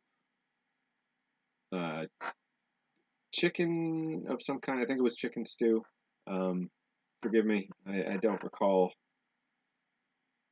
I don't want to pull it out. And normally I just say, let's just pull it out and take a look, but I'm going to handle that one as infrequently as I possibly can. Um, and oh, the drink, the tea. So I have the tea, I have the chicken, I have the coconut cubes, and I have mushroom soup. Mushroom soup wasn't on the menu for this flight, but it was in the meal bag according to the person that I acquired them from.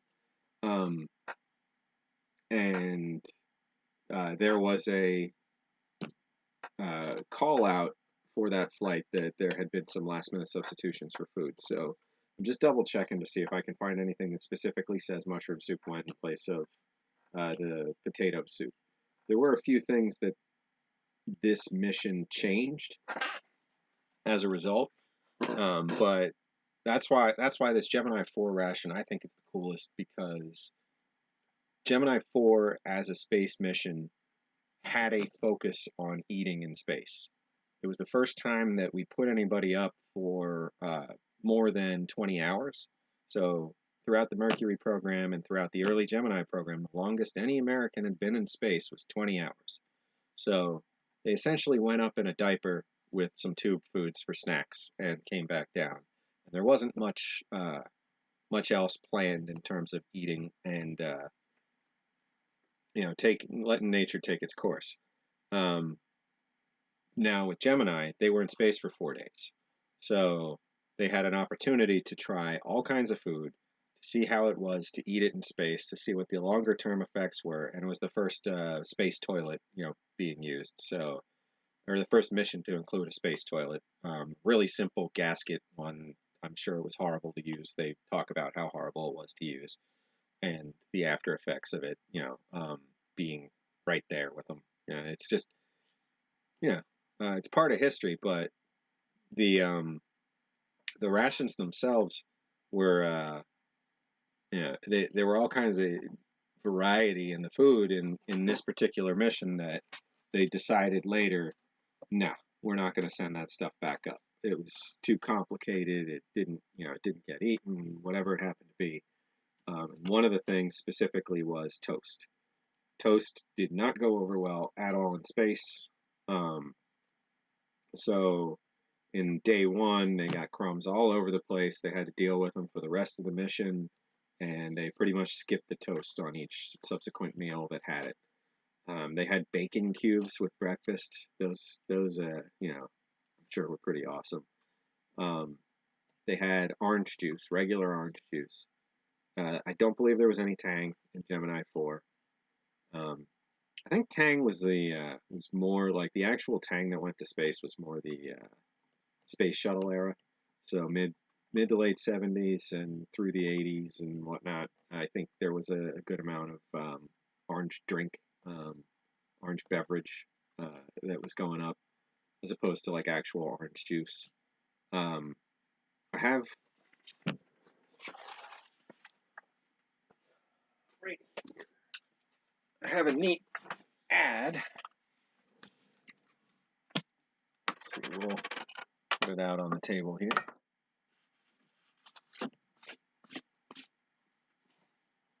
Switch this around.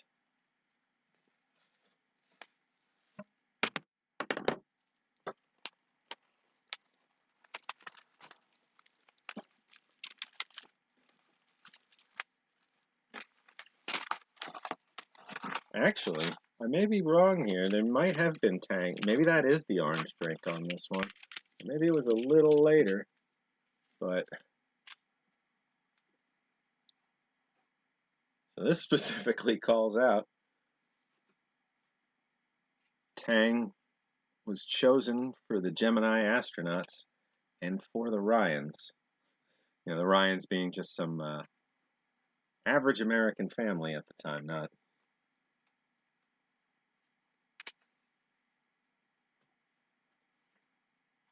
like they were some famous astronaut family or something.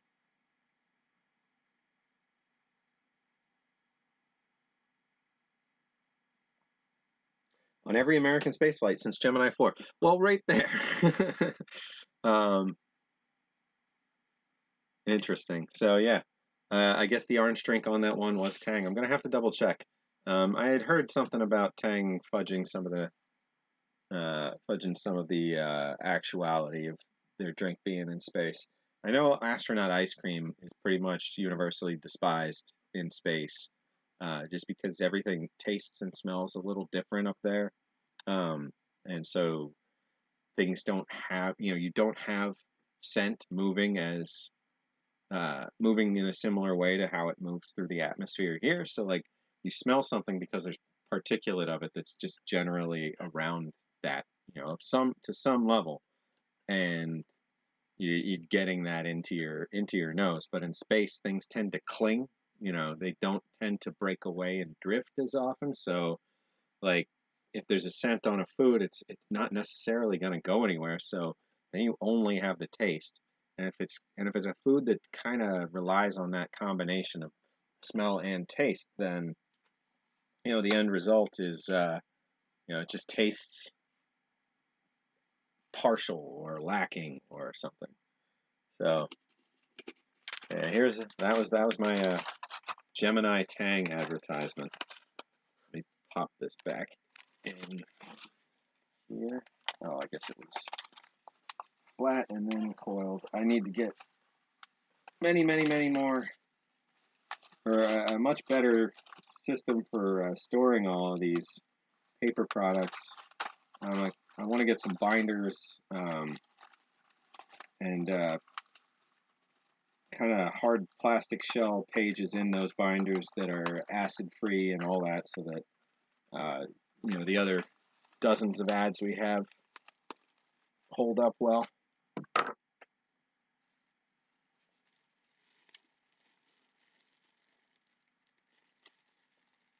Yeah, Tang was definitely sold as a hey, astronauts drink it, watch out. It's some powerful stuff kind of thing.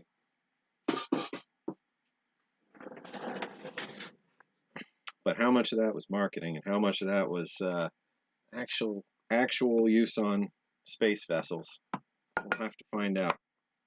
Keep digging into that.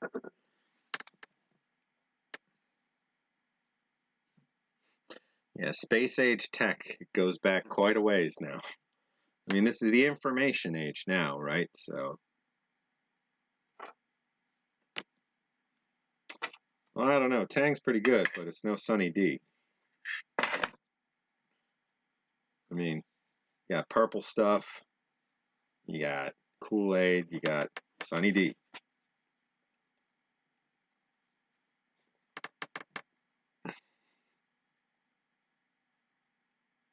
I think I'm getting close to wrapping up for the week.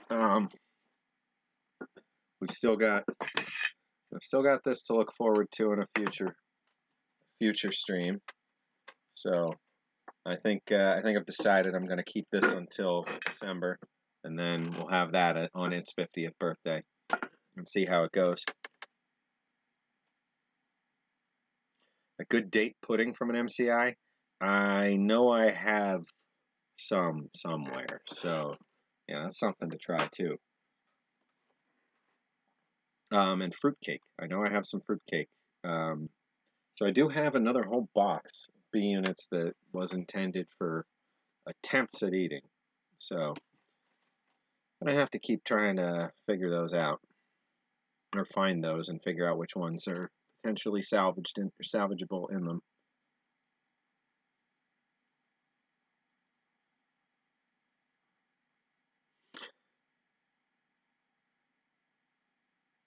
Yeah, the spaghetti with meat sauce eats through the cans because of that. Because of the acid in the tomato sauce, it's really not compatible. I mean, even with these, even with like, so this you can tell there was it's like a coated lining in there, and from this era on, it does a better job of holding up against against acids and whatnot. But still, it's not enough. Over 40, 50 years, the you know the metal itself, the plastic itself, will just one tiny, tiny, tiny little imperfection is all it takes to get started, and then it's going to rust it out, and that rust is going to build, and it'll go under. Like even if, like, say there was just a nick in this layer on the inside, just the tiniest little pinhole, and then that starts to eat away, and the metal will start to go bad under the still perfectly fine, excuse me, inner layer there. And oh hey, don't worry about it, all Smokey. He's saying he seems to be thinking he didn't do a good enough job promoting the stream. If there's any one person out there that's promoted the museum, as much or more than I have, I think it's you. Yeah, since this whole project rebooted this summer. So thank you so much every time. I really appreciate it. Don't ever feel bad about not getting to do extra work for me. You've got your own everything to take care of, And your stream last night was a ton of fun. I dropped off about halfway through. I was on my phone out at my buddy's place, and I ran out of power, and that was it. He didn't have any USB-C chargers, and I wasn't thinking, so I didn't have any way to get my phone back on for the rest of the night. But it was board game night, so it was all right. But I did get to see the beginning and going through everything, and I got past the point where we got introduced to Dub C's branded rations there, which definitely want to get my hands on one. That was super cool. Bulk is the way to go, Gunner. I see. Like, can't really buy B units in bulk anymore. Maybe DL Greer might have some. I don't. He must have. If anybody is aware of David Greer or Grieger, I can't remember if there's a G in the middle of that. Maybe it's Daniel. It's DL. He is prolific in selling rations, or was. For the longest time, he was your best bet if you needed to get some old MCI smokes or just accessory packets or cans or all that stuff. But yeah, I don't think he sells anymore. But for the longest time, it was just constant. He always had 50 or 60 things on eBay, and it went for years. So he must have, been one of the lucky ones to get like a warehouse in an auction or something and open it up, and it was just full of rations. Because it felt like it was a never-ending stream of MCIs. I've personally gotten entire cases from them, and individual ones going back. Like at first, I was buying just one little box at a time or whatever. But he he was a bit eclectic, but he had a really really good knowledge of the Vietnam War, and Smokey's saying he sold off his remnants last year, all his empty cases, something like 50. Oh wow. Yeah, and he would sell B units all the time, and like these pound cakes and stuff. So, every now and then you spot somebody new. eBay's great. Estate auctions, flea markets, though flea markets I was going to say flea markets in the South, maybe not as much because of the heat and everything, but you can still find some really cool stuff. And I do know folks that, the flea market circuit in like Florida and Georgia is all they've ever, hunted through, and they find all kinds of stuff. So yeah, out places where it's too cold most of the year or the weather's inclement most of the year, the outdoor flea market world, it doesn't get as good. So that in those cases, you want to keep an eye out on gun shows. Gun shows are a great circuit for a lot of folks coming through with this kind of stuff. So they know that there's going to be enough people there with a general interest in survival and military that they have a good chance. So that's really more than flea markets where I've run into ration stuff. And Bob, that was the only times that he and I ever like hooked up outside of like the Doswell event or whatever. Was he'd be coming through the area and setting up a table at a gun show or an expo.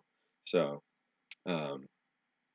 and let me tell you, if you had never met Black Dog Bob or run into him before, and you stumbled upon his table at a gun show and you're a ration collector, I can tell you, you're generally, you'd be pretty thrilled.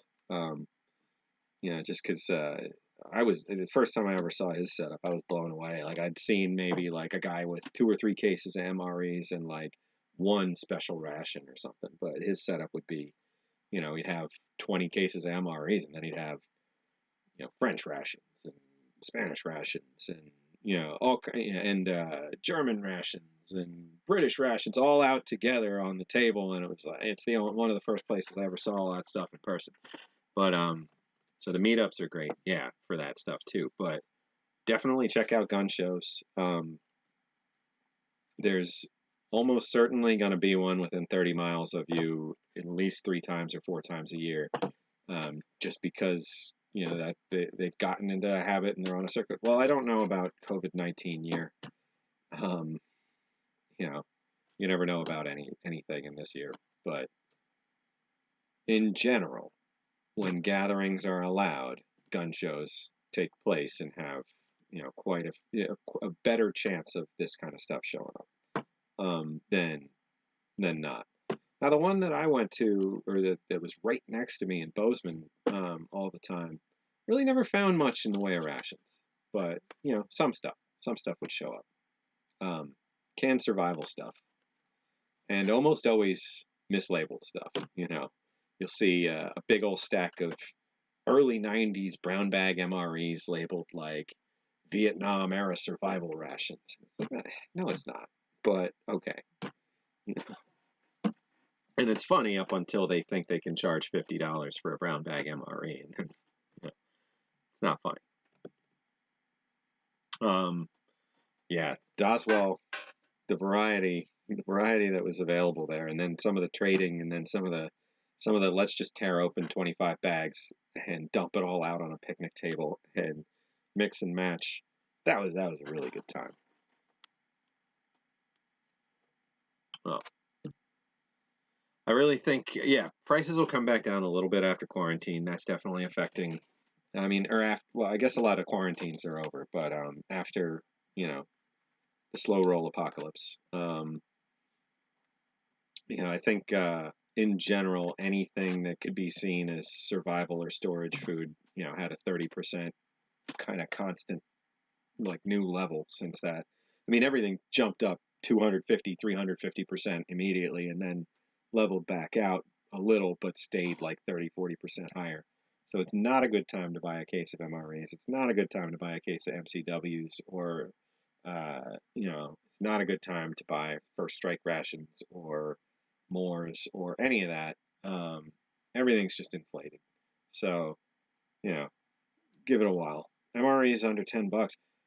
I don't even want to know. I'm used to MRE. In my head, an MRE should be $5.40 or less, right around there. So I know that I'm just crazy and that I have the wrong prices in my brain. Everything's changed. Well, I mean, so you can look at it in 2 ways. Smokey's saying, as long as we don't go to war with China, then everything will come back down. But if we go to war with China, then we're screwed. In terms of rations, maybe screwed up front because less stuff will make it to the civilian market. But anytime there's a straight up, engagement on a large scale, production ramps up. Everything goes back into production, including like all the tray rations and the UGRAs and Bs and Es and all that kind of stuff goes back into full production, full swing. Things start getting overmade, and those surplus packets make it to the market in the immediate here and now, as brand new, fresh rations. New civilian offshoot ration brands will spring up, exist for a year or two, and then disappear because they had access to, whatever thermostabilized pouches that were overruns for the time or whatever. So, like, during and then immediately after a major engagement is a good time to look for rations. Like in Operation Enduring Freedom, in the first couple years, it was nuts. All kinds of stuff was available again. And then the other time to keep an eye out is when there's major disaster relief operations, about a year after those, because all the DoD stocks in the country they'll analyze them. They'll say, well, we can cycle out this whole set of them, and we can use them for disaster relief, and then that'll spur a whole new set of contracts for replenishing those stocks. And in the meantime, they'll be pushing out not just the humanitarian daily rations, but just regular cases of MREs, and regular cases of first strike rations, and regular cases of Moors, and that kind of stuff will start hitting the shelves a year or so after the disaster relief. Like, 2006, 2007, 2008 was a great time to buy secondhand rations because Katrina put more on the market than anything had up until that point. And then a few years later, the Thailand tsunami put a whole ton on the market because disaster relief for that, everything ramped up. A lot of them went overseas, and then once that effort was over, there were all these leftovers that started showing up at surplus places. Case of FSRs, I don't know, should be 110, but they're pretty pricey these days. There's really not much more food than a case of MREs, which I feel should be 60 to 70 bucks. So, who knows if that'll ever be the case again, and like Moore's 110 bucks, 100 bucks seems a little much. I tend to want to find Moore's around like 80 bucks a case. There's a lot of food in those though, so you'd still be doing pretty good picking them up for a little more. And that's the modular operational ration enhancement, for anybody who's wondering what I mean when I keep saying Moore's. So there's the high altitude and the there's like the high altitude cold weather variety, and there's the like jungle variety, the hot weather variety. And Moors are essentially just snacks. Like, they're fantastic. So for the most part, you're going to find them where there's applesauce, the caffeinated dextrose enhanced applesauce, and like energy gel and corn nuts and first strike bar. I mean, for the most part, almost all of them are going to have, the applesauce component. Well, I guess no, the cold weather ones don't necessarily. So they'll have the first strike bar. They'll have, some carbohydrate electrolyte beverage powders almost always, and then everything else is kind of dependent on where you're at. Like dry baked goods kind of stuff tends to show up in the cold ones and the hot ones because they aren't going to change. But when exposed to extreme temperatures, like corn nuts, what's going to go wrong in corn nuts? I mean, I say that, the salt's going to go wrong. I mean, the oils are going to go wrong. You're going to get rancid eventually. But in terms of heat and temperature exposure, you can crack a bag of corn nuts in -30 Fahrenheit and eat them. They're not going to be harder or softer or anything as a result of the temperature. So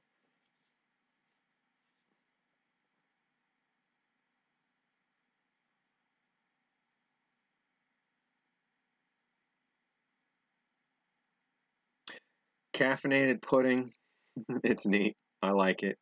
I have a smattering of the caffeinated stuff from the military over the years. Let's see, there's some in this bag. This was just all kinds of extras that I had around the house that I wanted to bring in and share or add to the collection. I mean, and I think I have them in here.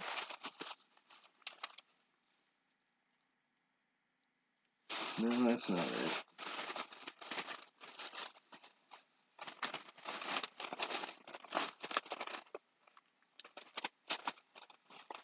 I'm looking for a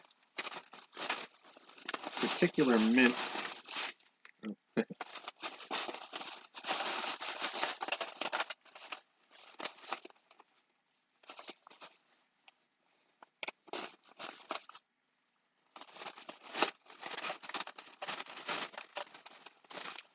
maybe not in this pouch.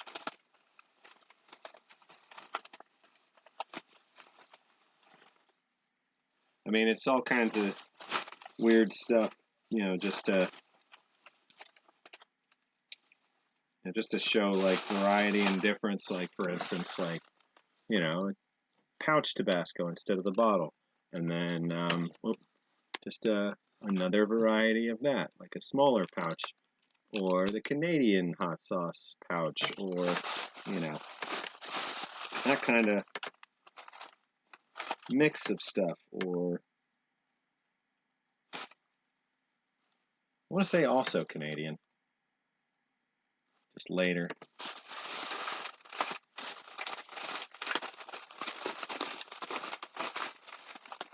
Oh, and I brought these out like a week or two ago and said I have no idea where they're from. They're British. They're British. I don't know why I was having a hard time remembering that at the time.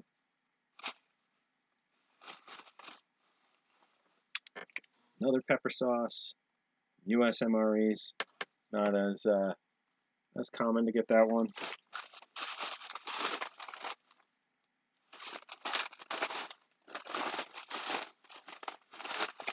Huh. I guess they're not in here. I was looking for.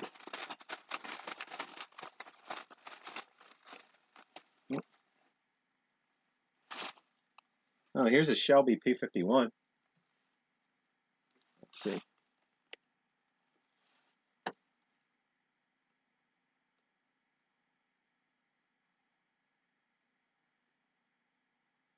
U.S. Shelby Co. So P51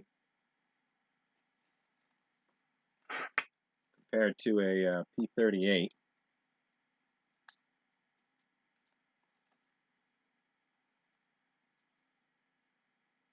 You know, substantially bigger.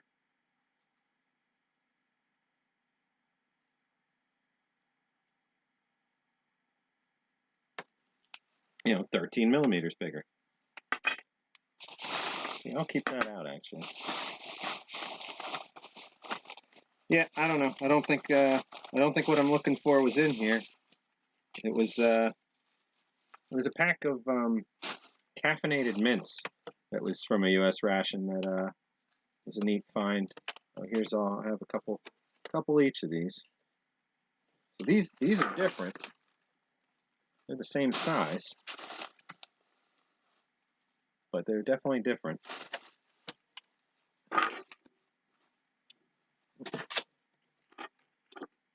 Yeah, just we want to build collections like this where you can have a whole little thing and see, you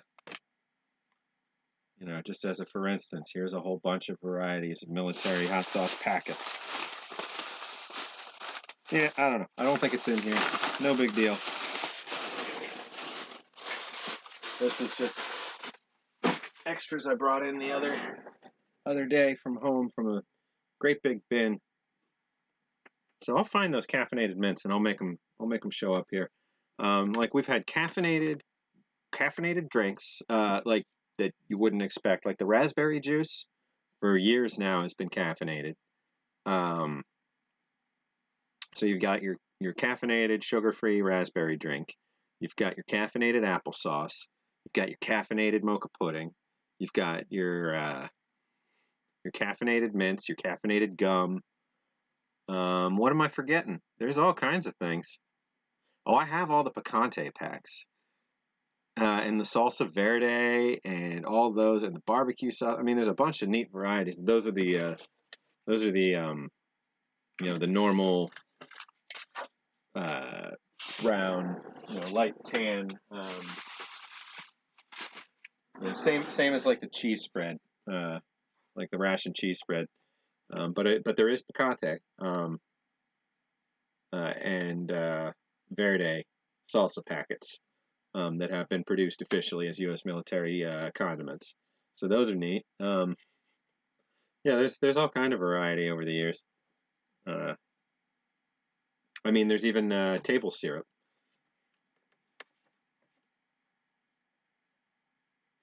All right, I think I'm going to wrap up there for the week.